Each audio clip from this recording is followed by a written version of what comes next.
അത് ഡയറക്ടർ ഗീതു മോഹൻദാസ് എന്നെ വിളിച്ചിട്ട് പറഞ്ഞു ഒരു ചെറിയൊരു വേഷം അങ്ങനെ ചെയ്യാനുണ്ട്, അയാൾ ശ്രദ്ധിച്ചു വന്നാൽ നല്ലതായിരിക്കും.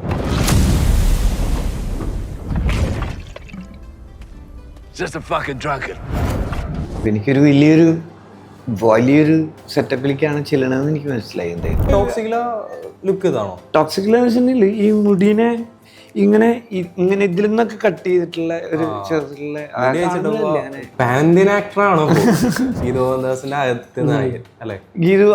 ഗീതുവിന്റെ രാജുവിന്റെ വിവാഹം കഴിയുന്നേക്കാളും മുമ്പാണ് നമ്മൾ ഷൂട്ട് ചെയ്യുന്നത്. ഏറ്റവും ചെറിയൊരു കട്ടാണ് ഇപ്പോഴും പുറത്തു വന്നിട്ടുള്ളത്. അപ്പോൾ സ്വാഭാവികമായിട്ടും നമ്മൾ അതിൻ്റെ ഒരു ആ സസ്പെൻസസ് ഒക്കെ കൂടിയിട്ടുള്ള ഒരു ഫിലിം ഉണ്ടാവുന്നത്. നമ്മൾ അതിനെക്കുറിച്ച് അധികം പറയാതിരിക്കുന്ന നല്ല. എനിക്ക് സന്തോഷമില്ല. പല ആൾക്കാരും ഇപ്പൊ പോലീസുകാരായിട്ട് അഭിനയിക്കാൻ പറ്റും, ഡോക്ടർമാരായിട്ട് തന്നെ അഭിനയിക്കും, നഴ്സിനെ തന്നെ കിട്ടിയപ്പോൾ അതുകൊണ്ട് നഴ്സസിനെ ചെയ്യാം. പക്ഷെ ഈ ഭ്രാന്തനൊന്നും ചെയ്യാൻ ഒരു ഭ്രാന്തനെ വിളിച്ചൊന്നും നിർത്തിച്ചാൻ പറ്റില്ല. അതിനൊരു ആർട്ടിസ്റ്റിന് വേണ്ടി വരും. അപ്പൊ അതൊരു നമ്മളുടെ ഒരു കാച്ചിങ് പോയിന്റ്. വന്നാ നീ തന്നെ പാരുങ്ക കട്ടിയക്കാരൻ വരാ നീ തന്നെ പാരുങ്ക അഗ്നി ദുജന്തോടുത്ത് കട്ടിയക്കാരൻ അഴകാന പഹയുടുത്തി.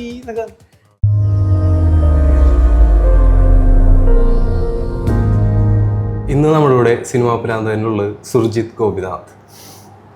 ടോക്സിക്കിൻ്റെ ഒക്കെ ട്രെയിലർ കണ്ടപ്പോൾ ഒരു മലയാളി സാന്നിധ്യം ഉണ്ടെന്ന് നമുക്ക് ആദ്യം മനസ്സിലായില്ല. പിന്നീടാണ് നമ്മൾ മനസ്സിലാക്കുന്നത് ഈ പുള്ളിയാണല്ലേ അതൊന്നും. അത് എങ്ങനെയാണ് ടോക്സിക്കിലേക്ക് എത്തുന്നത്? അതിൻ്റെ ഒരു കഥ പറയും.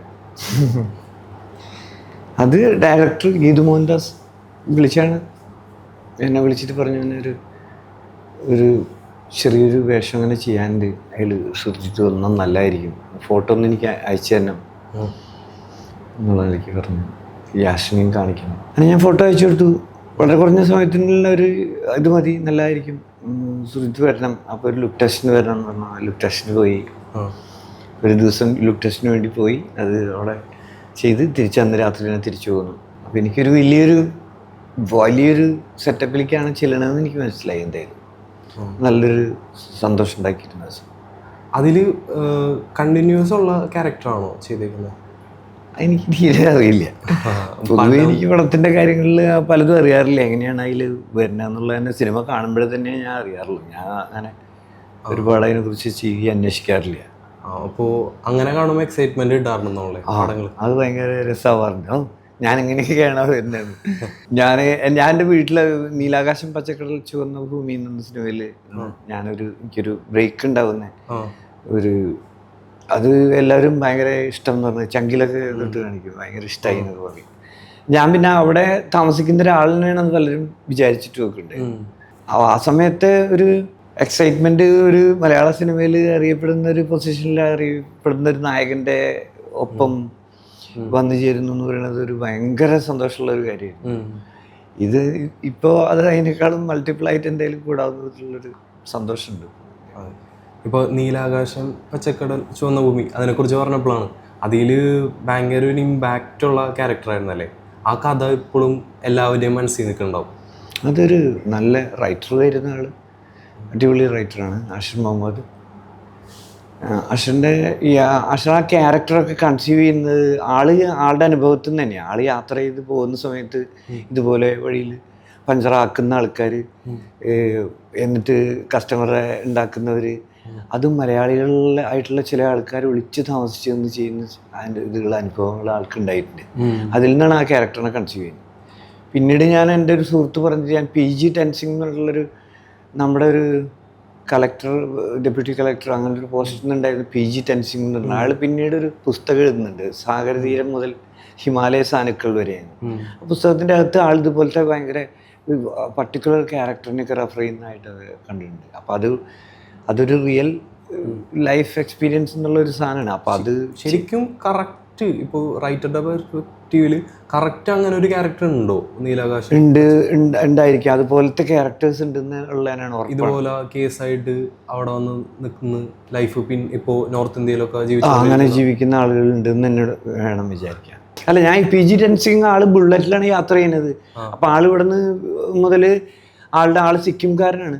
അപ്പോൾ ആൾ ഹിമാലയം വരെ ബുള്ളറ്റ് എടുത്തിട്ട് ഡ്രൈവ് ചെയ്തിട്ടാണ് ആള് വളണ്ടറി റിട്ടയർമെന്റ് എടുത്തിട്ട് ആള് ട്രാവൽ ചെയ്യുന്നത്. അത് ഭയങ്കര രസമുള്ള പുസ്തകമാണത്. അപ്പം ഞാൻ എനിക്ക് അതിൽ നിന്ന് അത് ശരിക്കും ആള് ജീവിതാനുഭവം തന്നെ എഴുതിയിട്ടില്ല. ആൾക്ക് ഓരോ യാത്രയിലും ഓരോ സ്ഥലത്തൊക്കെ ഇന്ന പ്രശ്നങ്ങളുണ്ട്, ഇഷ്യൂസ് ഉള്ള ഏരിയകൾ, അല്ലെങ്കിൽ നല്ല ചിലവ് കുറവിൽ ഹോട്ടൽ കിട്ടുന്ന സ്ഥലങ്ങൾ, പറ്റിക്കപ്പെടാൻ സാധ്യതയുള്ള സ്ഥലങ്ങൾ, അങ്ങനെയൊക്കെ തുടങ്ങി കുറേ കാര്യങ്ങളുണ്ട് ഇതിൻ്റെ അകത്ത്. അപ്പോൾ അത് ഉള്ളത് തന്നെയാണ്. എനിക്ക് ഭയങ്കര സന്തോഷം ഉണ്ടായത്, ഞാൻ കോസ്റ്റ്യൂമൊക്കെ ഇട്ടിട്ട് ഞാൻ നിന്നപ്പോൾ സമീറിനോട് പറഞ്ഞു, ഒരു 20 വർഷമായിട്ട് ഇവിടെ ഉണ്ടെന്ന് എന്നെ വിശ്വസിക്കും നമ്മൾ എന്ന് പറഞ്ഞാൽ. അത് നല്ല രസമുണ്ട് സുർജിത്ത്. ഷോട്ട് വെച്ചപ്പോഴും ആള് ഭയങ്കര ഭയങ്കര സൂപ്പർ എന്നതാണ്. എനിക്ക് ഭയങ്കര സന്തോഷമായിരുന്നു. ദുൽഖറൊക്കെ പിന്നെ ഭയങ്കര ഫ്രണ്ട്ലി ആയിട്ട് പെരുമാറുന്നൊരു മനുഷ്യനാണ്. സോവനും ഒക്കെ ആയാലും. അപ്പം എനിക്കത് സണ്ണിവേനും അവരൊക്കെ കൂടിയുള്ള ഒരു മലയോരം മുകളിൽ നിന്നായിരുന്നു അത് ഷൂട്ട്. അത് ഭയങ്കര അനുഭവമായിരുന്നു. അധികം സ്ട്രെയിൻഫുൾ അല്ല. അത് സിനിമയുടെ സാധാരണയുള്ള സ്ട്രെയിനുകളൊന്നും ഇല്ലാതെ ഒരു കൂട്ടമായ ഒരു സംഘം യാത്ര ചെയ്യുന്നു. പിന്നെ ആ പടത്തിനും അങ്ങനത്തെ ഇമ്പാക്റ്റ് ഉണ്ടായപ്പോൾ ഭയങ്കര സന്തോഷമുണ്ടായി. സിനിമയിൽ അഭിനയിക്കുന്ന രസമുള്ള പരിപാടിയാണ് തോന്നുന്നു.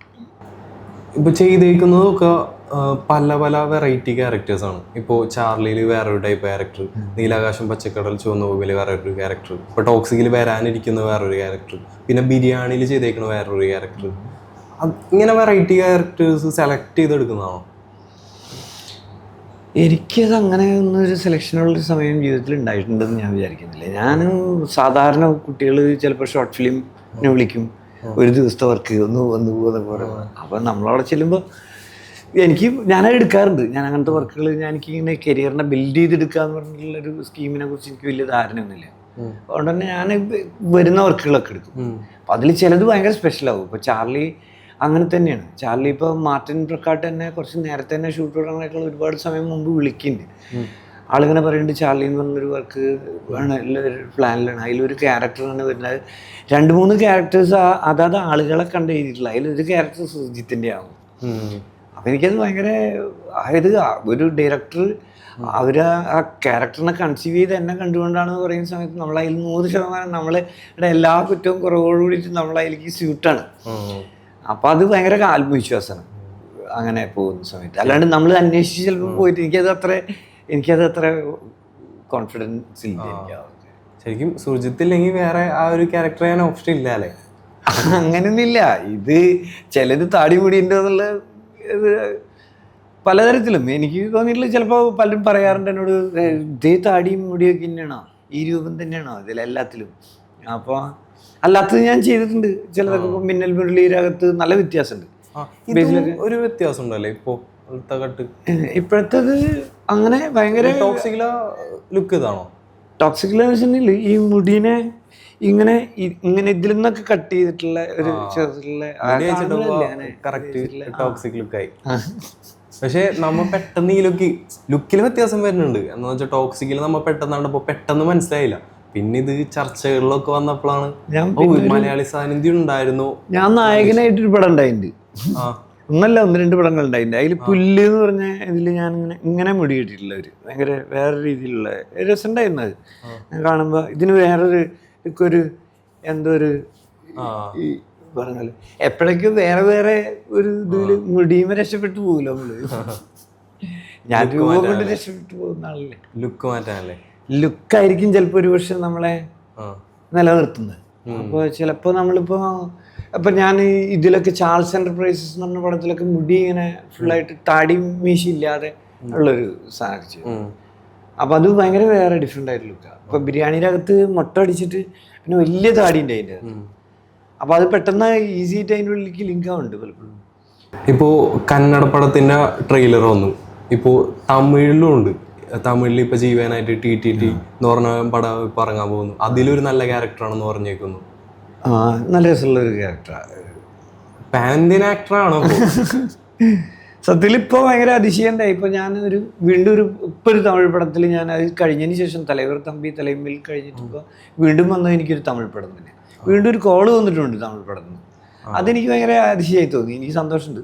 ഇതൊരു അസുരൻ അതിൻ്റെ സ്ക്രിപ്റ്റ് റൈറ്റിങ്ങിലൊക്കെ ഉള്ള സുഖ എന്ന് പറഞ്ഞിട്ടുള്ള അദ്ദേഹം ചെയ്യുന്നൊരു പടം. അപ്പോൾ അത് നല്ല രസമുണ്ടായിരുന്നു. MS ഭാസ്കർ അങ്ങനെയുള്ള ഇളവരശുമുള്ള ആക്ടേഴ്സൊക്കെ ഒരുമിച്ച് തഞ്ചാവൂർ ഷൂട്ടായിരുന്നു.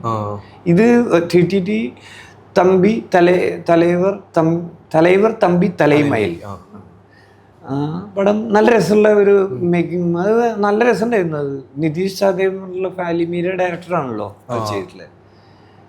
എനിക്കത് ഭയങ്കര സന്തോഷമായി. അങ്ങനെ ഒരു കണക്ഷൻ ആ സമയത്ത് ഉണ്ടാവുകയും അതിൻ്റെ ഉള്ളിൽ ചെന്നുവിടാൻ പറ്റുകയൊക്കെ ചെയ്ത് വളരെ സന്തോഷമായി. 2-3 പടങ്ങൾ, പോർപ്പറവി എന്ന് പറഞ്ഞ വേറൊരു പടം റെഡി, വേറെ അങ്ങനെ തമിഴിലൊക്കെ. ഞാൻ തമിഴ്നാട്ടിൽ പഠിച്ചതാണ് കുറച്ച് നാൾ. എനിക്കത് സന്തോഷമുണ്ട് തമിഴ് പറയാനും.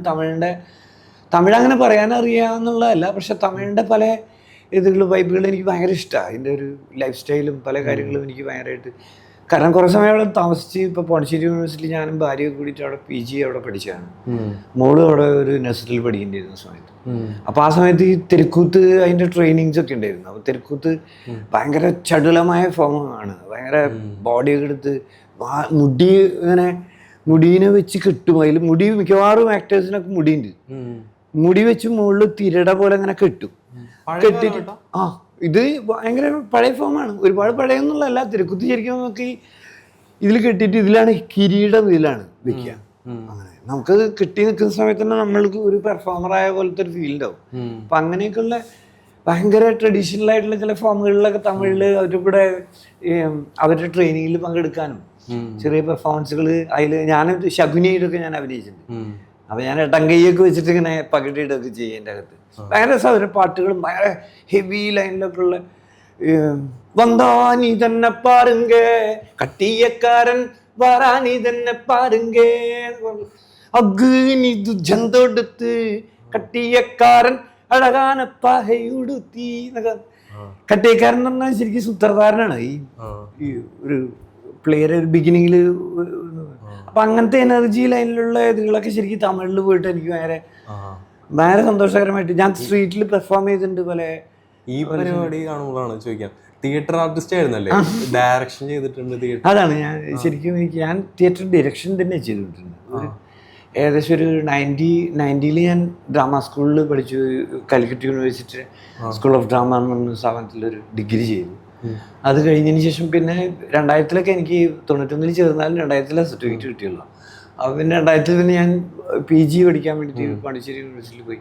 ഇത് പക്ഷേ ആ ഒരു കോഴ്സ് എന്നുള്ള നിലയ്ക്ക് പഠിക്കുന്നതെന്നുള്ളതൊന്നുമല്ല, നമ്മൾക്കൊരു ഇഷ്ടം ഉണ്ടായിരുന്നു പലപ്പോഴും സ്ട്രീറ്റിൽ പല പെർഫോമൻസ് ചെയ്യുന്നതിലും. അപ്പം നമ്മൾ അങ്ങനെ ഒരു ഓൾ ഇന്ത്യ യാത്രയൊക്കെ നടത്തിയിരുന്നു. സുഹൃത്തുക്കളൊക്കെ ഒരുമിച്ച് പെർഫോമൻസ് വൈസൊക്കെ കുറച്ചധികം പ്ലേകളൊക്കെ ഉണ്ടാക്കിയിട്ട് യാത്ര ചെയ്യും.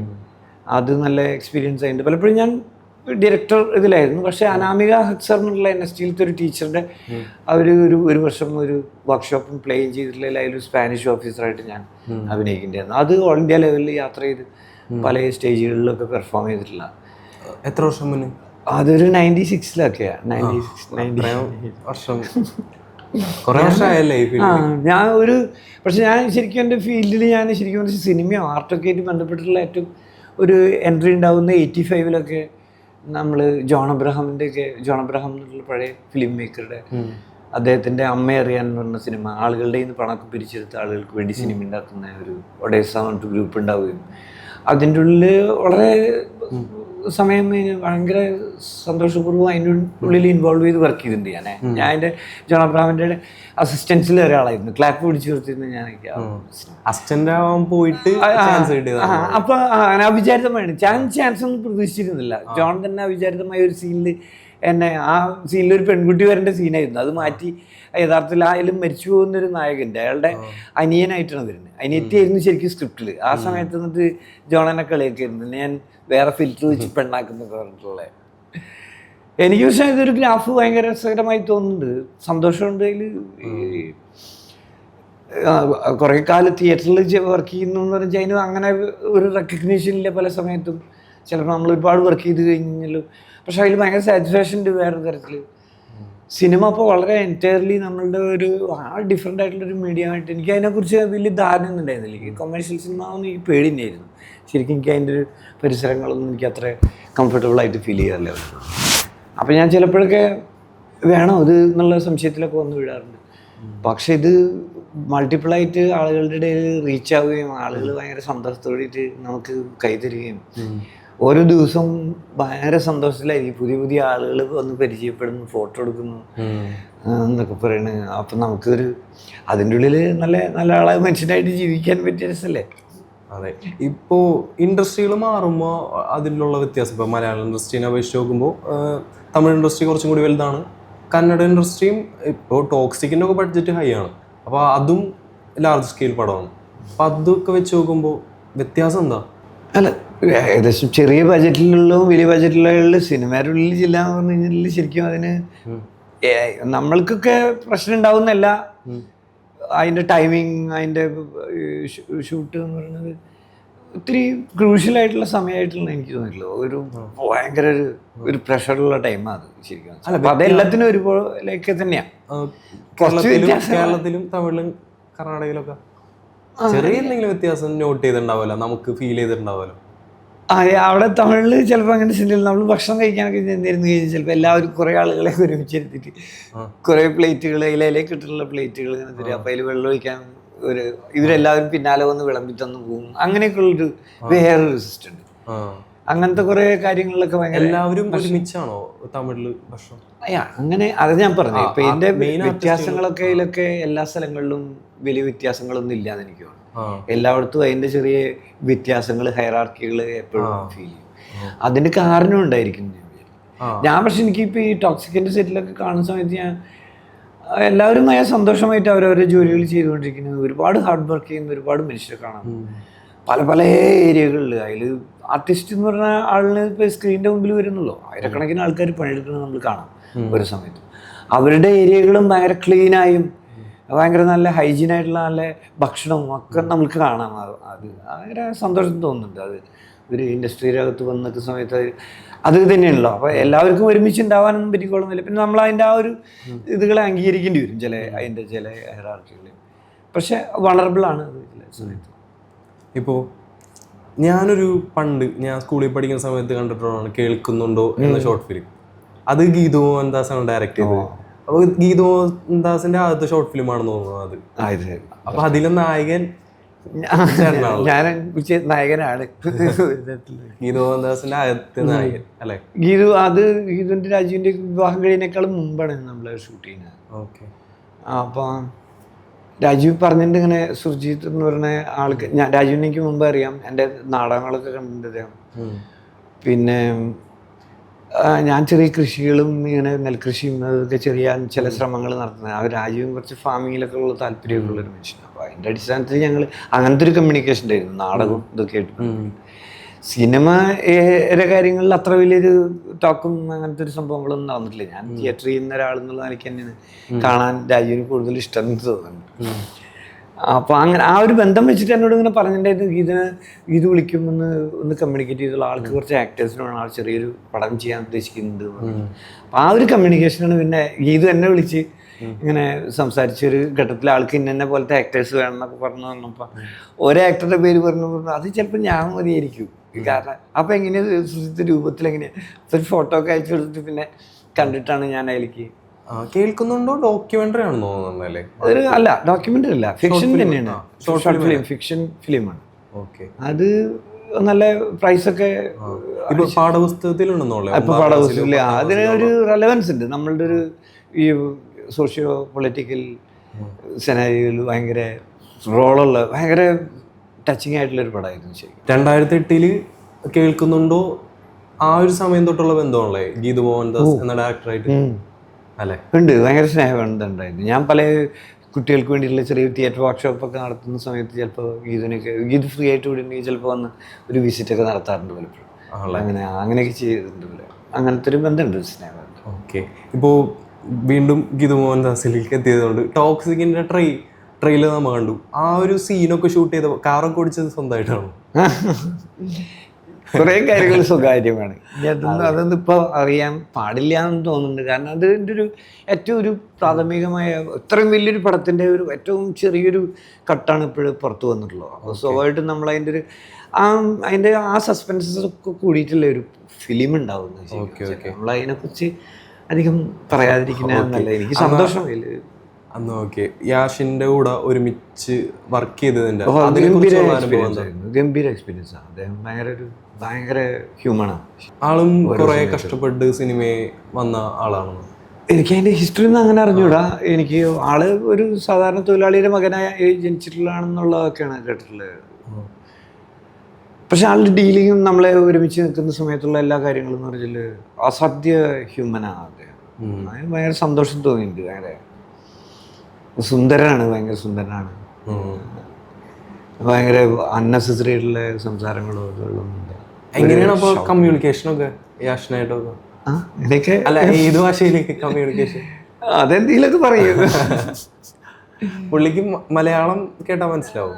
കുറച്ചൊക്കെ ആൾക്കും മനസ്സിലാവും. അത് എല്ലായിടത്തും ഇപ്പൊ ഇതിൻ്റെ ഉള്ളിൽ തന്നെ മിക്സ് ഒരുപാട് ലാംഗ്വേജിൽ നിന്നുള്ള ആൾക്കാരുണ്ടല്ല. ഇപ്പൊ റഷ്യക്കാരുണ്ട്, അല്ലെങ്കിൽ മറ്റേ അവർക്ക് ചിലപ്പോൾ ഒരു ഇംഗ്ലീഷ് വരെ മനസ്സിലാവാത്ത റഷ്യക്കാർ പലരും, അല്ല മനസ്സിലാവാത്തതല്ല, പലർക്കും അറിയില്ല. അപ്പൊ അത് നമുക്കത് വല്ലാത്ത തരത്തിലാ. പല ഭാഷയും അറിയാത്ത ആൾക്കാർ, അതിന് സഹായിക്കാനുള്ള ആൾക്കാർ, അങ്ങനെയൊക്കെയാണ് കമ്മ്യൂണിക്കേഷൻ്റെ. ഇത് പിന്നെ സാധാരണ വീട്ടിൽ നമുക്ക് അങ്ങനെ ഭയങ്കര ഒരു വലിയ കമ്മ്യൂണിക്കേഷൻ്റെ അത്യാവശ്യം മനസ്സിലാവുന്ന വിധത്തിലുള്ള ഭാഷകളൊക്കെ ഉപയോഗിക്കാം. ഇപ്പോൾ ഗീതു മോഹൻദാസും രാജീവ് രവി ഡയറക്ടറും സിനിമാറ്റോഗ്രാഫറും എങ്ങനെയാണ് യാഷനായിട്ട് കമ്മ്യൂണിക്കേറ്റ് ചെയ്യുന്നത്? അത് നല്ല ഹിന്ദിയിലാണ്. അത് ഭയങ്കര രസമാണ്. കമ്മ്യൂണിക്കേഷനൊക്കെ കാണുമ്പോൾ ഭയങ്കര നമുക്ക് ഭയങ്കര വൈബ്രന്റ് ആയിട്ട്. ഭാഷ ഏതാ? ഒരു ഭാഷ പല മിക്സാണ്, പലപ്പോഴും മിക്സാണ്. ഹിന്ദിയിൽ പറയും, തമിഴിൽ പറയും. അത് തമിഴ് ടെക്നീഷ്യൻസ് ഉണ്ട് ഒരുപാട്. അപ്പൊ ചിലപ്പോൾ അവരുമായിട്ട് കമ്മ്യൂണിക്കേറ്റ് ചെയ്യും. അപ്പൊ വേറൊരാൾക്കതിൽ അതങ്ങനെ ത്രോയിങ് ആയിട്ട് ഭാഷ ഭയങ്കര രസകരമായിട്ട്. ഈ പറഞ്ഞ പോലെ കന്നഡ ഭയങ്കര രസമാണ്. ആള് സംസാരിക്കുന്നതൊക്കെ കന്നഡയിലാണ്. ആള് ഇങ്ങനെ കന്നഡ അറിയാലേ ഗീതു മോഹൻദാസ്? അത്യാവശ്യത്തിന് ഇവരെല്ലാം സംസാരിക്കുന്നത് കണ്ടിട്ടുണ്ട്, ഭാഷകളൊക്കെ. ഓക്കെ. അല്ല, ഞാനൊരു മലയാളം ഡയറക്ടർ കന്നഡയിലൊക്കെ പോയി ഒരു പാൻ ഇന്ത്യൻ ആക്ടറായി വെച്ച് ഒരു പടമൊക്കെ ചെയ്യുമ്പോൾ എങ്ങനെയാണ് കമ്മ്യൂണിക്കേഷൻ എന്നൊക്കെ അറിയണവരോ. നമുക്ക് അവരെ കിട്ടിയിട്ടില്ല. അവരെ കിട്ടിയിട്ട് അവരോട് ചോദിച്ചാൽ മതി. ഇനിയപ്പോൾ ഭാവി പ്ലാനൊക്കെ എന്താ? ശരിക്കും ഭാവിയിലേക്ക് ഇനിയിപ്പോൾ ഈ പ്രായമൊക്കെ ആയതുകൊണ്ട് തന്നെ പ്ലാൻ ചെയ്ത് കുറച്ച് അങ്ങനെ ഇത്തിരി സ്പെസിഫിക് ആയിട്ട് ചെയ്താലോ എന്ന് ആലോചിക്കുന്നൊക്കെ ഉണ്ട്. ഇപ്പം അങ്ങനെ ഒരുപാട് പടങ്ങളൊക്കെ ചെയ്യാതെ തന്നെ ഒരു വർക്കിലൊക്കെ കുറച്ചും കൂടി കൂടുതൽ ഫോക്കസ് ചെയ്ത്, അല്ലെങ്കിൽ അതിൻ്റെ ഒരു സമയം, അതിൻ്റെ ഒരു എന്താ പറയുക, മനസ്സമാധാനത്തോട് കൂടിയിട്ട് ഒരു അല്ലാണ്ട് ഒരുപാട് ഇനി അങ്ങനെ. കാരണം നമ്മൾക്കൊരു പ്രശസ്തിക്കൊരു കുറവും കാണില്ല. എല്ലാവരും അറിയാം, കുറേ ആൾക്കാർക്ക് അറിയാം, പല സ്ഥലത്തും അറിയാം. ഇപ്പോൾ ഈ തമിഴിലും ഇതിൽ കന്നഡത്തിലൊക്കെ വരുന്നൊരു സ്വാഭാവികമായിട്ട് സൗത്ത് ഇന്ത്യയിൽ പല സ്ഥലത്തും ചിലപ്പോൾ ചെന്ന് കഴിഞ്ഞാൽ ഒന്ന് റെക്കഗ്നൈസ് ചെയ്യും എന്നതാണ് പ്രത്യേകത. തമിഴിൽ ഇപ്പോൾ പടങ്ങൾ കൂടുന്നുണ്ടല്ലേ? തമിഴിൽ കൂടുതലാണ്. തമിഴിൽ ഇപ്പോഴും ശരിക്കും ഇപ്പം എന്നോട് പലരും പറയുന്നുണ്ട്. എനിക്ക് 1-2 വർക്കുകൾ തന്നെ ഇപ്പോൾ ഒരു പ്രപ്പോസൽ പോലെ വന്നിട്ടുണ്ട് ഇപ്പോൾ സംസാരിക്കുന്നതൊക്കെ. അപ്പം എനിക്ക് തമിഴ് എനിക്കിഷ്ടമുണ്ട്. ഞാൻ പറഞ്ഞില്ലേ, തമിഴ്നാട്ടിൽ കുറേ നാൾ പഠിക്കുകയും പിന്നെ അവിടെ ഇവരുടെ ഇടയിൽ ജീവിക്കുകയൊക്കെ ചെയ്തപ്പോൾ എനിക്ക് നല്ല ബന്ധമുണ്ട്. നമുക്ക് വേറൊരു തരത്തിൽ തന്നെ എല്ലാ ജോണേഴ്സും നടക്കുന്ന ഒരു ഇൻഡസ്ട്രിയാണ് തമിഴ്. ഒരു വർഷമായിട്ട് കുറച്ചൊരു ഇതുണ്ടെങ്കിലും ഞാൻ മുൻപ് മറ്റേ പോരാളി എന്ന് പറഞ്ഞിട്ടുള്ള സമുദ്രക്കനിയുടെ പടത്തിലൊരു ഭ്രാന്തനായിട്ട് ചെയ്തിട്ടുണ്ട്. എൻ്റെ ഭ്രാന്ത് പലയിടത്തും ഞാൻ ഭ്രാന്തനായിട്ട് ഒരുപാട് പടങ്ങളിൽ ചെയ്തിട്ടുണ്ട്. അപ്പോൾ വീട്ടിൽ നിന്നൊക്കെ മോളൊക്കെ പറയാൻ തുടങ്ങി, അതെ അപ്പോൾ ഭ്രാന്തനായിട്ട് ഇനി അങ്ങോട്ട് കുറേ വേണ്ട. അപ്പം ഞാൻ വിചാരിക്കുന്ന ഒരു കാര്യം വെച്ചാൽ ഭ്രാന്തനായിട്ട് ചെയ്യുന്നത് വെച്ചപ്പോൾ പല ആൾക്കാർ ഇപ്പോൾ പോലീസുകാരായിട്ട് അഭിനയിക്കാൻ പറ്റുക. വേണമെങ്കിൽ അങ്ങനെയുള്ള ഇപ്പോൾ ഡോക്ടർമാരായിട്ട് തന്നെ അഭിനയിക്കും. നഴ്സസിനെ തന്നെ കിട്ടിയപ്പോൾ അതുകൊണ്ട് നഴ്സസിനെ ചെയ്യാം എന്ന് പറയുന്ന പോലെ ഉണ്ട്. പക്ഷെ ഈ ഭ്രാന്തനൊന്നും ചെയ്യാൻ ഒരു ഭ്രാന്തനെ വിളിച്ചൊന്നും നിർത്തിച്ചാൽ പറ്റില്ല. അതിനൊരു ആർട്ടിസ്റ്റിന് വേണ്ടി വരും ചിലപ്പോൾ. അപ്പോൾ അതൊരു നമ്മളുടെ ഒരു കാച്ചിങ് പോയിന്റാണ്. ആ ഒരു മാഡ്നെസ്, അതിൻ്റെ ഒരു എനർജി. അതിപ്പോൾ ഈവൻ ഇപ്പോൾ ടോക്സിക്കിൻ്റെ ആ ഒരു ഇതിലും ആ ഒരു മാഡ് എനർജിയുടെ ഒരു സ്റ്റൈല് ഫീൽ ചെയ്യുന്നു. അപ്പോൾ ഞാനിതിൽ പൈത്യക്കാരനായിട്ട് ഈ മറ്റേ ഭ്രാന്തനായിട്ട് ഈ ഇതിൽ ഭയങ്കര അലറിയിട്ടുള്ളൊരു സീനാണ്. ഭയങ്കര അലർച്ചയൊക്കെ ഭയങ്കരമായിട്ട് ബോഡി എടുത്തെറിഞ്ഞിട്ട് ചെയ്തിട്ടുള്ള ഇതിലൊക്കെ. ഈ പോരാളി എന്നാണ് പടത്തിൻ്റെ പേര്. ഞാൻ പിന്നെ മാധവൻ്റെ മറ്റേ ചാർലിയുടെ റീമേക്ക് ഇതിൽ മാധവൻ നടിച്ചിട്ട് ചെയ്ത് മാരാറുണ്ട്. പക്ഷെ അതൊന്നും അത്ര ശ്രദ്ധിച്ചിട്ടൊന്നുമില്ല. പക്ഷെ എന്നാലും അങ്ങനെ ഉണ്ടായിട്ടുണ്ട്. 1B എന്ന് പറഞ്ഞ വേറൊരു പടത്തിലുണ്ട്. പോരാളി എന്ന് പറഞ്ഞ ഈ പോർ പറവൈ എന്ന് പറഞ്ഞിട്ടൊരു പടം ഇപ്പം ഇറങ്ങാനുള്ള തയ്യാറെടുപ്പൊക്കെ ഉണ്ട്. അപ്പോൾ അതിൽ ചെയ്തിട്ടുണ്ട്. പിന്നെ TTTയിൽ ചെയ്തു. അത് വയനാട്ടിലാണ് അതിൻ്റെ ഷൂട്ടും ബാക്കിയുള്ള കാര്യങ്ങളൊക്കെ നടന്നില്ല. ഏകദേശം പടം പ്രിപ്പയർഡാണ്. പക്ഷെ എന്താണ് അതിൻ്റെ ഡിലേ അറിയില്ല. നല്ല രസമുണ്ടായിരുന്ന ഒരു മൂപ്പനൊക്കെ ആയിട്ടുണ്ട്, ഒരു ആദിവാസി മൂപ്പനൊക്കെ ആയിട്ട് ചെയ്തിട്ടാണ്. കുറച്ച് ട്രൈബ്സിൻ്റെ ഇടയിൽ അതിൻ്റെ കുറച്ച് വയലൻസും കാര്യങ്ങളും. ദുൽഖറിനായിട്ട് ഒരുമിച്ച് 2 പടം ചെയ്തിട്ടുണ്ടല്ലേ? ചാർലി, നീലാകാശം, പച്ചക്കട. മമ്മൂക്ക ഒരുമിച്ച് ഒരു പടത്തിലുണ്ടായിട്ടുണ്ട്. 1 അല്ല 2 പടത്തിലുണ്ടായിട്ടുണ്ട്. ആണോ? അത് ഭയങ്കര ആകസ്മികമായിരുന്നു. ചെറിയൊരു ഭാഗത്ത് ഇങ്ങനെ ബാല്യകാല സഖി എന്ന് പറഞ്ഞിട്ടുള്ള ഒരു പടത്തിന്റെ അകത്ത് ഒരു ചെറിയൊരു സീനിൽ, ഒരു പാട്ട് സീനിൽ വന്നു പോകുന്നുണ്ടായിരുന്നു. ഓക്കെ. പിന്നെ വേറെ പിന്നെ മറ്റേ ഉട്ടോപ്പിയിലെ രാജാവ് എന്ന് പറഞ്ഞിട്ടുള്ള പടത്തിലുണ്ടായി. എനിക്ക് കൈയൊക്കെ തന്നിട്ടുണ്ട്. ടീമിന്റെ നമ്മുടെ മലയാളി ഡയറക്ടറാണല്ലോ നിതീഷ്. അതെ അതെ. അപ്പോ പുള്ളിയുടെ നെക്സ്റ്റ് പടം മമ്മൂട്ടീനായിട്ടാണ്, അതിലുണ്ടാവും. എനിക്ക് എന്തെങ്കിലും സാധ്യത ഉണ്ടെങ്കിൽ അദ്ദേഹം തരാൻ സാധ്യതയുണ്ട്. ഭയങ്കര സന്തോഷം ഉണ്ടാവും. വലിയ കുഴപ്പമില്ലാത്ത ബന്ധങ്ങളുണ്ട് ഡയറക്ടേഴ്സ് ഒക്കെ ആയിട്ട്. പലരും അപൂർവ ആൾക്കാരെ പിന്നെ വീണ്ടും വിളിക്കാറുള്ളൂ. അമലിനെയൊക്കെ പിന്നെയും വിളിക്കാറുണ്ട്. 2-3 പടത്തിൽ ഞാൻ അമലിന്റെ ഞാൻവറില് ഞാൻ ചെറിയൊരു ഇതിൽ വന്നു പോകുന്നുണ്ട്. പിന്നെ ഇതില് യോബിന്റെ പുസ്തകം അതിൽ ഞാനൊരു ചെയ്തിട്ടുണ്ടല്ലോ. പിന്നെ ഇതിലും ഞാൻ ചെറിയ ഇടത്ത് വരുന്നുണ്ട്. അതങ്ങനെ ശ്രദ്ധിച്ചിട്ടുണ്ടോ അറിയില്ല. മറ്റേ ബൊഗൻവില്ലയിലും അങ്ങനെ ഞാൻ അമലിനെ വിളിച്ച് പറയാറുണ്ട്. വളരെ അപൂർവ ഡയറക്ടേഴ്സിനെ എന്നെ രണ്ടാമത് വിളിക്കാറുള്ളൂ. അമലിപ്പോ 3ാമത്തെ സിനിമ വിളിച്ചിട്ടുണ്ട്. പിന്നെ ഇനി ഉണ്ടെങ്കിലും വിളിച്ചോ, ഞാൻ വരാം. വേറൊരു കാര്യം ചോദിക്കാറുള്ളത്, ഭാര്യ ആർട്ടിസ്റ്റ് ആണ്. അപ്പൊ കുറച്ച് നല്ല നല്ല പടങ്ങളും ചെയ്തിട്ടുണ്ട്, അതിന്റെ ഭാഗമായിട്ടുണ്ട്. അതൊക്കെ ഒന്ന് പറയോ? നമ്മൾ നാടക സ്കൂളിൽ നിന്നാണ് പരിചയപ്പെടുന്നത്. നമ്മൾ ഒരുമിച്ച് ജീവിക്കാൻ തുടങ്ങുന്നു. പിന്നെ കുട്ടികളെ കുറച്ച് സമയം കഴിഞ്ഞിട്ട് നമ്മൾ ഈ നാടകത്തിലുള്ളൊരു ജീവിതം എന്ന് പറഞ്ഞു കഴിഞ്ഞാൽ ഒരു പൊതുവേ ഒരു സമൂഹത്തിൻ്റെ ഇടയിൽ അത്രയ്ക്കൊരു അംഗീകരിക്കാത്തൊരു സ്പേസ് ഉണ്ടായിട്ടുള്ളൊരു സമയത്തായിരുന്നു നമ്മളൊക്കെ. അപ്പോൾ ഇവരെങ്ങനെ എന്ത് വരുമാനം കൊണ്ട് ജീവിക്കും, അതിൽ നിന്ന് പ്രത്യേകിച്ച് വരുമാനമൊന്നും കിട്ടാനില്ല നാടകം കളിച്ചിട്ട് ആ കാലത്തൊക്കെ. അപ്പം അങ്ങനെയൊക്കെയുള്ളൊരു കൺഫ്യൂഷൻ്റെ കാലത്ത് ദിവ്യ, എൻ്റെ ഭാര്യയായിട്ടുള്ള ദിവ്യ, ഈ അച്ചുവിൻ്റെ അമ്മ എന്ന് പറഞ്ഞിട്ടുള്ള സത്യനന്ദിക്കാടിൻ്റെ പടത്തിൽ അഭിനയിക്കുന്നവരുടെ ഭയങ്കര ഒരു റീച്ച് ഉണ്ടായിരുന്നൊരു പടമായിരുന്നു. അപ്പോൾ അത് നമ്മൾക്ക് ഒരു ഫാമിലിക്ക് ഒരു റെക്കഗ്നേഷൻ തരും, ഒരു സിനിമ ഇതൊക്കെ ആയിട്ടുള്ള കുടുംബം എന്നുള്ള നിലയ്ക്ക്. അപ്പം നാടകത്തിൻ്റെ ചില പരാധീനതകൾ മറന്ന് സിനിമയിൽ എന്തോ മെച്ചപ്പെട്ട ഒരു കാര്യം ചെയ്യാൻ പോകണമെന്നുള്ളൊരു അങ്ങനത്തെ ഒക്കെ ഒരു ഫീലൊക്കെ ഉണ്ടാക്കിയിട്ടുണ്ട് ആ സമയത്ത്. പിന്നെ ആള് സ്കൂൾ ടീച്ചറായിട്ടൊക്കെ ജോലിക്ക് ജോയിൻ ചെയ്തിട്ടുള്ളൂ. ഒരുപാട് ഞങ്ങൾ ഒരുമിച്ച് ട്രാവൽ ചെയ്യും, ഒരുപാട് നാടകങ്ങൾ ചെയ്യും. ശയനം, മറ്റേ കറുത്ത പക്ഷികൾ, പിന്നെ അർജന്റീന ഫാൻസ് കാട്ടൂർക്കടവ്, അങ്ങനത്തെ പടങ്ങളിലൊക്കെ ചെറിയ വേഷങ്ങളിലൊക്കെ അഭിനയിക്കുകയൊക്കെ ചെയ്യും. നല്ല മലയാളം ടീച്ചറാണ് ആള്. മലയാളം നന്നായി പറയും. അച്ഛൻ്റെ അമ്മയിലൊരു ക്യാരക്ടർ ചെയ്തിട്ടില്ലേ, അത് നല്ല ശ്രദ്ധിക്കപ്പെട്ടൊരു ക്യാരക്ടറായിരുന്നു. ചീരക്കാരി ലളിത എന്ന് പറഞ്ഞു. അപ്പോൾ നാട്ടിൻപുറത്തുള്ള ആൾക്കാർക്കൊക്കെ പെട്ടെന്ന് റിലേറ്റ് ചെയ്യുന്നതാണ്.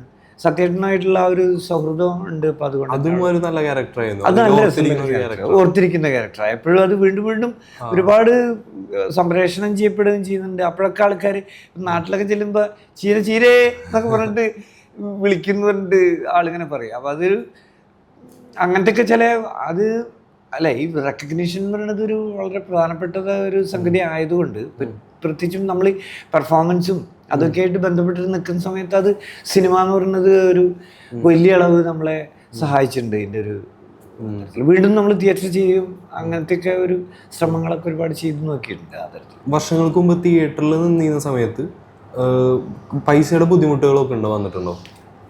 അത് ശരിക്കും ഒരു വലിയൊരു പ്രശ്നം ഉണ്ടായിരുന്നു നാടകത്തിൻ്റെ. കാരണം നാടകത്തിന് പ്രൊഡ്യൂസറൊന്നുമില്ല. നമ്മൾ നാടകം ചെയ്തുകൊണ്ടിരുന്ന പല നാടകങ്ങൾക്കും അന്നത്തെ നിലവിലുള്ള പൂരപ്പറമ്പിൽ കളിച്ചിരുന്ന നാടകങ്ങളുടെ അതേ സ്വഭാവമുള്ള നാടകങ്ങളായിരുന്നില്ല ഈ സ്കൂൾ ഓഫ് ഡ്രാമ അതുപോലുള്ള സ്ഥാപനങ്ങളിൽ. കുറച്ചും കൂടി വേറൊരു പ്രൊഫഷണൽ ആറ്റിറ്റ്യൂഡായിരുന്നു അതിൻ്റെ. ഒരു അമേച്ചർ എന്ന് പറയപ്പെടുന്ന വെച്ചിട്ടുണ്ടെങ്കിലും വളരെ വ്യത്യസ്തമായിട്ടുള്ള വേറെ രീതിയിൽ സ്റ്റേജിൻ്റെ സങ്കല്പങ്ങളൊക്കെ മാറ്റി ആളുകൾക്കിടയിൽ വേണമെങ്കിൽ കളിക്കാം എന്ന് പറയുന്നത് സ്ട്രീറ്റ് പ്ലേയും അല്ലെങ്കിൽ അതിൻ്റെയൊക്കെ സാധ്യതകളൊക്കെ ഉപയോഗിച്ചുകൊണ്ടുള്ള ഒരു ഫോമൊക്കെ ആയിരുന്നു അതിന്. അപ്പം അത് ഭയങ്കര സ്ട്രഗിളായിരുന്നു. അതിന് പ്രത്യേകിച്ച് ഇൻകൊന്നും ഉണ്ടായിരുന്നില്ല. ചിലപ്പോൾ നമ്മൾ നാടകം കളിച്ചിട്ടൊക്കെ ആൾക്കാരുടെ കയ്യിൽ നിന്ന് ബക്കറ്റും കൈയും കാണിച്ചിട്ട് കാശൊക്കെ മേടിച്ചിട്ടൊക്കെ നിലനിന്ന് പോയിട്ടുണ്ട് ഒരു സമയത്തൊക്കെ. അല്ലാണ്ട് പ്രൊഡ്യൂസർ എന്നുള്ള നിലയ്ക്ക് ആരും അങ്ങനെ ചില അഭ്യുദയകാംക്ഷികളായിട്ടുള്ള ആൾക്കാരുടെ ആയിരുന്നു അവർ സപ്പോർട്ടോട് കൂടിയിട്ട്. പിന്നെ നമ്മുടെ സ്വന്തം എന്തെങ്കിലുമൊക്കെ ഉണ്ടെന്ന് വെച്ചാൽ പണയം വയ്ക്കുകയൊക്കെ ചെയ്തിട്ടൊക്കെ തന്നെയാണ് നാടകമൊക്കെ കളിച്ചിരുന്നത്. പിന്നെ ഒരു പെർഫോമൻസ് കഴിഞ്ഞ് കഴിഞ്ഞാൽ വേറൊരു പെർഫോമൻസിന് ഒരുപാട് സമയം ഉണ്ടായിരിക്കും. അല്ലാണ്ട് അങ്ങനത്തെ ഒരു അടുത്തടുത്ത് പെർഫോമൻസുകളായിട്ട് അങ്ങനെ ഒരുപാട് അതിൽ നിന്ന് വരുമാനം കിട്ടി കളിച്ച് ജീവിച്ചു പോകുന്ന ഒരു സാഹചര്യം. പിന്നെ പൊതുവെ ഗവൺമെൻറ്റുകൾക്കൊക്കെ അത്ര വലിയൊരു എന്താ പറയുക ഒരു ഫിനാൻഷ്യൽ സപ്പോർട്ട് കൊടുക്കുന്നൊരു സ്ഥാപനം അല്ല ശരിക്കും നാടകമൊക്കെ ആയിരുന്നു. ഇപ്പോഴൊക്കെ ഭയങ്കര വ്യത്യാസങ്ങൾ വന്നു. ഒരുപാട് ഫെസ്റ്റിവൽസ് ഉണ്ടായി. തിയേറ്ററുകൾ കുറഞ്ഞതുകൊണ്ട് അത് വ്യത്യാസം വന്നു. പിന്നെ സിനിമ ഭയങ്കരമായിട്ട് സ്വാധീനിക്കാനും അത് വലിയൊരു അതായത് ഒരു അത്രയും ആധുനികമായ വലിയൊരു മീഡിയമായിട്ട് മാറുകയും ചെയ്യുന്നുണ്ട്. ഇപ്പോൾ പൈസയുടെ ബുദ്ധിമുട്ട് തിയേറ്ററിൽ ഉണ്ടായിരുന്നെന്ന് പറഞ്ഞു. ഇപ്പോൾ സിനിമയിലേക്ക് വരുമ്പോൾ എങ്ങനെയാ കുറേയൊക്കെ മെച്ചപ്പെട്ടോ എങ്ങനെയാണ്? ഭയങ്കര വ്യത്യാസങ്ങൾ ഉണ്ടായിട്ടുണ്ടാവും. സ്വാഭാവികമായിട്ട് നമുക്ക് വരുന്ന ചില വ്യത്യാസങ്ങൾ ഉണ്ടായിട്ടുണ്ടായിരിക്കും. ഇതിൻ്റെ ഒരു ഇൻകത്തിലുള്ളൊരു വ്യത്യാസം എന്ന് പറയുന്നത് എന്തായാലും ഒരു വ്യത്യാസം തന്നെയാണ്. പക്ഷേ ചിലപ്പോൾ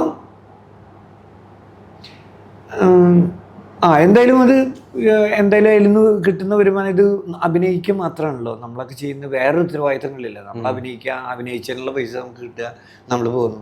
അല്ലെങ്കിൽ നാടകമാകുമ്പോൾ അതല്ല, ഒരു നാടകം നമ്മൾ ഉണ്ടാക്കുന്നത്, അതിൽ അഭിനേതാക്കളെ കണ്ടെത്തുന്നത്, അവരെല്ലാവരും ഒരുമിച്ച് ഒരു സ്ഥലത്ത് റിഹേഴ്സൽ ചെയ്യുന്നത്, അത് നിലനിർത്തി കൊണ്ടുപോകുന്നത്, അത് കഴിഞ്ഞ് അതെല്ലാം ഇത് നമ്മൾ എല്ലാം കൂടി കൊണ്ടുപോയി ഒരു സ്ഥലത്ത് ഒരു ഫെസ്റ്റിവലിനോ മറ്റോ പെർഫോം ചെയ്യുന്നത്, അതിൻ്റെ റിസ്കുകൾ ഭയങ്കരമായിരുന്നു. ആ തരത്തിൽ നമ്മളതിൻ്റെ എല്ലാം ഏറ്റെടുക്കണമല്ലോ. അപ്പോൾ സിനിമയിലുള്ള അങ്ങനെ അതൊക്കെ സംവിധായകരും അല്ലെങ്കിൽ പ്രൊഡക്ഷൻ ഇതുകളൊക്കെ ചെയ്യുന്ന, നാടകത്തിൽ അങ്ങനെ ഒരു സാവകാശമുണ്ട് അല്ലെ. സിനിമയിലത്തെ അഭിനയത്തിന് വരുമ്പോൾ ആ ഒരു പ്രഷർ കുറവാണല്ലോ. അപ്പോൾ അതിൻ്റെ വ്യത്യാസം ഉണ്ടായിരുന്നു, അതിൻ്റെ ഇൻകത്തിനും വ്യത്യാസം വരും. എന്താണെന്ന് വെച്ചാൽ തിയേറ്ററിൽ സംവിധായകനും സിനിമയിൽ നടനോ. ശരിക്കും അതെ, ഞാൻ ശരിക്കും തിയേറ്ററിൽ ഡയറക്ടറിനായിട്ടാണ് ഞാൻ ഒരുപാട്. എനിക്ക് നല്ല ഇഷ്ടമാണ് നാടകം ഡയറക്റ്റ് ചെയ്യാൻ. ഇപ്പോഴും ഞാനത് ആഗ്രഹിക്കുന്നുണ്ടെങ്കിലും അങ്ങനെ റെഗുലറായിട്ട് പറ്റില്ലെങ്കിലും എനിക്ക് ചെയ്യാൻ പറ്റും തന്നെ നല്ല വിശ്വാസമുള്ളൂ. കാരണം അത് വേറൊരു മീഡിയം തന്നെയാണ്, രണ്ടും വേറെ വേറെ തന്നെയാണ് എല്ലാ തരത്തിലും. എനിക്ക് ആ അഭിനയിച്ചെടുക്കാനൊക്കെ ശരിക്കും നാടകത്തിൻ്റെ ഒരു അനുഭവം എന്ന് പറയുന്നത് അത്ര വലിയ ഗുണം ചെയ്യാറില്ല പലപ്പോഴും. കാരണം ഞാൻ ആക്ടറായിട്ട് നിൽക്കുകയായിരുന്നു വെച്ചിട്ടുണ്ടെങ്കിൽ ചിലപ്പോൾ അത് ഭയങ്കര ഗുണം ചെയ്തേനെ. സിനിമയിൽ വന്ന് അഭിനയിക്കുന്ന സമയത്ത് ഞാനിത് അതിൽ ഡയറക്ടറായിട്ട് വന്നിട്ടില്ല. അതുകൊണ്ട് എനിക്ക് പലപ്പോഴും എനിക്ക് ഈ അഭിനേതാക്കളുടെ ആ ഒരു ഫ്ലോ, അവരുടെ ഡയലോഗ് പ്രസൻറ്റേഷനിൽ അവർ എടുക്കുന്ന ആ സാധനങ്ങൾ എനിക്ക് അത്ര വഴങ്ങിയിട്ടൊന്നുമില്ല. അപ്പോൾ അതുകൊണ്ട് അതിൻ്റെ ഒരു കുറച്ച് വ്യത്യാസങ്ങളുണ്ട് ശരിക്കും. കൽബ് എന്ന സിനിമയിലേക്ക് എങ്ങനെ വരുന്നത്, അതിനെക്കുറിച്ച് നല്ലൊരു അഭിപ്രായങ്ങൾ എൻ്റെ അടുത്ത് പറഞ്ഞിരുന്നു. കൽബ് എനിക്ക് ഭയങ്കര ഇഷ്ടപ്പെട്ടൊരു എക്സ്പീരിയൻസ് ആയിരുന്നു. ഒന്ന് അതിലെ പ്രധാനമായിട്ടുള്ളത് സാജിദ് യാഹിയ എന്ന് പറഞ്ഞ ഡയറക്ടറൊക്കെ തന്നെയാണ്. എനിക്ക് പേഴ്സണലി എനിക്ക് ഭയങ്കര എന്താ പറയുക, ഭയങ്കര കോൺഫിഡൻസ് തന്നിട്ടുള്ളൊരു മനുഷ്യനാണ് ആൾ. ഡയറക്ടർ നമ്മളെങ്ങനെ കംഫർട്ട് ചെയ്യാൻ എനിക്ക് ഭയങ്കര കംഫർട്ടബിൾ ആയിരുന്നു ആളുടെ ഇവിടെ വർക്ക് ചെയ്യാൻ. അതൊരു പ്രധാന കാര്യമായിരുന്നു. പിന്നെ ഭയങ്കര ചേഞ്ചായിരുന്നു. ഒരു ഡ്രെഡ് ലോക്കുകളൊക്കെ ഇട്ടിങ്ങനെ ഒത്തിരി ഡിഫറെൻ്റ് ആയിട്ടുള്ളൊരു ലുക്കിലേക്ക് വരികയും ഒരു ഫോട്ടോഗ്രാഫറായിട്ട് ചെയ്യാൻ വരും. അപ്പോൾ ഫോട്ടോഗ്രാഫി ഞാൻ കുറച്ച് നാൾ ഞാൻ ഒരു 85 മുതൽ 90 വരെ ഞാൻ ഒരു ചെറിയൊരു സ്റ്റിൽ ഫോട്ടോഗ്രാഫി സ്റ്റുഡിയോ നടത്തിയിട്ടുണ്ട്. ഞാനും എൻ്റെ സുഹൃത്തും കൂടിയിട്ട്. എൻ്റെ സുഹൃത്തായിരുന്നു നല്ല ഫോട്ടോഗ്രാഫർ, ഞാൻ ഒരു ചെറിയ ഫോട്ടോഗ്രാഫർ ആയിട്ട് ആളുടെ അസിസ്റ്റൻ്റ് ആയിട്ടുണ്ടായിരുന്നു എന്നുള്ളത് മാത്രം. പക്ഷെ എന്നാലും ഞാൻ SLR ക്യാമറകളും അത്യാവശ്യം ഈ ഇതുള്ള ഫീൽഡ് ക്യാമറയും പിന്നെ ഈ പറഞ്ഞ മാമിയ 120 എന്ന് പറഞ്ഞ ക്യാമറയിലൊക്കെ ആയിരുന്നു നമ്മൾ സിറ്റിങ്സ് ഒക്കെ എടുത്ത് അപ്പം കട്ട് ചെയ്ത് നമ്മൾക്ക് ഡെവലപ്പ് ചെയ്ത് പ്രിന്റ് ചെയ്ത് കൊടുക്കാൻ ഉള്ള അറിവുണ്ടായിരുന്നു എനിക്ക്. അപ്പം അതിൽ എന്നിട്ട് അങ്ങനത്തെ ഒരു ഇതിൽ നിന്ന് പിന്നെ അങ്ങനത്തെ ഒരു ക്യാരക്ടർ ചെയ്യാൻ വന്നപ്പോൾ അത് അതിൻ്റെ ഒരു കളർ ഭയങ്കര രസമായിരുന്നു. എനിക്ക് ഭയങ്കര ഒരു ഇഷ്ടപ്പെട്ടൊരു അനുഭവമായിരുന്നു പണ്ടത്തെ ഒരു. അത് പിന്നീട് പലരും സംസാരിക്കുകയും ചെയ്തു. ആ ക്യാരക്ടർ പലരും ഫ്രെഡി അങ്കിളിൽ നിന്ന് വിളിക്കുകയൊക്കെ ചെയ്തു. ഫ്രെഡി അങ്കിൾ എന്നൊക്കെ അതിൽ നിന്ന് ക്യാരക്ടർ ഇപ്പോൾ ആടാബുട്ടിക്ക എന്ന് പറഞ്ഞ ചാർലിയിൽ ഉള്ള ആടാബുട്ടിക്ക എന്ന് പറഞ്ഞ പലരും ആ പേരെടുത്ത് ഇക്കാന്ന് വിളിക്കപ്പെടുന്നുണ്ട് ഞാൻ പല സ്ഥലങ്ങളിലും. ഞാനെവിടെ അങ്ങനെ റിലേറ്റ് ചെയ്തിട്ടുണ്ട്. അപ്പം അത് നല്ല രസമാണ് ആ ഒരു അനുഭവം എന്ന് പറഞ്ഞാൽ. ആ ക്യാരക്ടറിൻ്റെ പേരെടുത്ത് വിളിക്കുക. എനിക്ക് രാഘവൻ എന്നുള്ള വിളി ഒരുപാട് കേട്ടിട്ടുണ്ട്. അത് അങ്ങനെ ചില പേരുകൾ ലാസർ എന്ന് വിളിക്കാറുണ്ട്, ഈ ഇത് ആടാബുട്ടിക്ക വിളിക്കാറുണ്ട്. അപ്പം അങ്ങനെയൊക്കെയുള്ള അതിൽ ഫ്രെഡി എനിക്ക് ഭയങ്കര പ്രഷ്യസ് ആയിട്ടുള്ളൊരു ക്യാരക്ടറാണെന്ന് പറയേണ്ടി വരും. കാരണം ഒന്ന് നമ്മളുടെ ആ ഒരു എനർജീനെയോ അല്ലെങ്കിൽ ആ ഒരു ചിന്തേനെയൊക്കെ അഡ്രസ്സ് ചെയ്യുന്ന ചില ക്യാരക്ടേഴ്സൊക്കെ ചെയ്യാം. അല്ല അതിൻ്റെ ഒരു സന്തോഷം ഉണ്ടായിരുന്നു. ചേട്ടൻ കണ്ട പടങ്ങളിൽ ചേട്ടന് ഇഷ്ടപ്പെട്ട 5 പടങ്ങൾ സജസ്റ്റ് ചെയ്യും. 5 പടങ്ങൾ ഇംഗ്ലീഷോ മലയാളമോ ഏതാണെങ്കിലും. എനിക്ക് 2 പടങ്ങൾ, ഒന്ന് കിഡ് എന്നുള്ളത് ചാർലി ചാപ്ലിൻ്റെ പടം, പിന്നെ ബൈസിക്കിൾ ട്യൂസ് പറഞ്ഞിട്ടുള്ള ഒരു സിനിമ, പിന്നെ ഫാൻഡം ഓഫ് ലിബർട്ടി എന്ന് പറഞ്ഞിട്ടുള്ളൊരു ബിനുവലിൻ്റെ ഒരു സിനിമയാണ്. ഈ പലരും കണ്ടിരിക്കേണ്ടതെന്ന് തോന്നിയിട്ടില്ല. പിന്നെ മലയാളത്തിൽ നിന്നൊക്കെ എനിക്ക് കുമ്പളങ്ങി നൈറ്റ്സ്, തമിഴിൽ നായകനൊക്കെ എനിക്ക് ഭയങ്കര ഇഷ്ടപ്പെട്ടു. വിരുമാണ്ടി. ഓക്കെ. അപ്പോൾ സിനിമാ ഭ്രാന്തനിൽ വന്നതിനും ഞങ്ങൾക്ക് വേണ്ടി ഒരു ടൈം സ്പെൻഡ് ചെയ്തതിനും നന്ദിയുണ്ട്. Thank you. ഓക്കെ.